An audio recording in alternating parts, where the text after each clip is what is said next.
លោកគ្រូជួយមើលផេកខ្ញុំបន្តិចតើត្រូវស្តង់ដាអត់ដោយក្តីគោរពលោកគ្រូអូខេបងមើលជូនបានបងមើលជូនបានអញ្ចឹងណាបងបងថតផេកបងមកអញ្ចឹងណាបងបងចូលទៅកាន់ profile page របស់បងឲ្យធ្វើការ screenshot ណាបងថតលើអេក្រង់អញ្ចឹងណាបងមួយស្លឹកមកអញ្ចឹងណាបងហើយធ្វើការ inbox page មកហើយបើសិនជាបងប្អូនយើងដែលមើលសិក្សាតាម TikTok ចាំចូលរមើល link ឬក៏ YouTube ណាបងរមើល link Telegram ធ្វើការផ្ញើមកបានអញ្ចឹងណាបងមើលជូនបានអញ្ចឹងណាបងណាតបនឹងឆាតបងពីខាង page ណាស្នើសុំលោកគ្រូបងធ្វើការថតផ្ញើមកបានតិចណាអត់មានគិតសេវាគិតលុយគិតកាក់អីទេលោកគ្រូមើលជូនឲ្យបងប្អូនយើងដឹងថាតើ page យើងហ្នឹងយើងអាចប្រើប្រាស់បានឬក៏អត់page មាន2បង page standard ហ្នឹងណាបងទី1 page បែបជា blog video creator ហ្នឹងណាបង page បែបហ្នឹងគឺទុកក្នុងការរកលុយជួនកាលបងប្អូនយើងបង្កើតមកយូរហើយ2020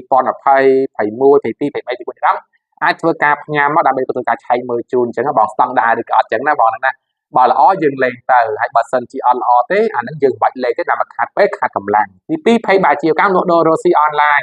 បងប្អូនយើងដែលមាន page ចាស់អញ្ចឹងណាបងលក់ដូររ៉ូស៊ីទាំងថ្នាក់ទៅគឺអាចធ្វើការឆែកមើលជូនបានអញ្ចឹងណាបងជួនកាលវាជាប់គាំងជាប់